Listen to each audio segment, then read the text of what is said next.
1976 ஜூலை மாதம் 23 இளையராஜா தம்பதியினருக்கு மகளாக அவதரித்தார் பவதாரணி. பவதாரணி பாடகி மட்டுமல்லாமல் இசையமைப்பாளரும் கூட.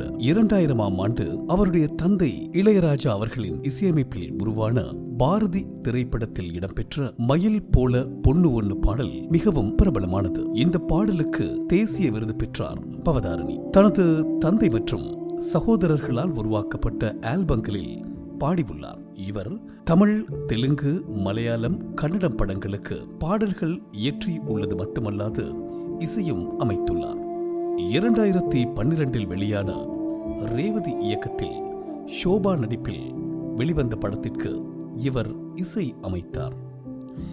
இத்தகைய திறமை மிகு ஒரு கலைஞர் புற்றுநோயால் அவதிப்பட்ட நிலையில் இலங்கையில் அதற்கான சித்த வைத்திய முறை சிகிச்சை எடுத்துக்கொண்டார்.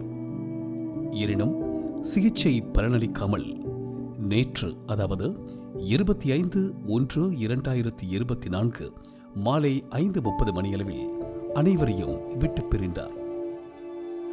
அவருடைய திருவுடல் சென்னைக்கு கொண்டு வரப்பட்டு பொதுமக்கள் அஞ்சலிக்காக வைக்கப்பட்டுள்ளது. ஏராளமான திரையுலக பிரபலங்கள் மற்றும் ஆதரவாளர்கள், பொதுமக்கள் அஞ்சலி செலுத்தி வருகின்றனர்.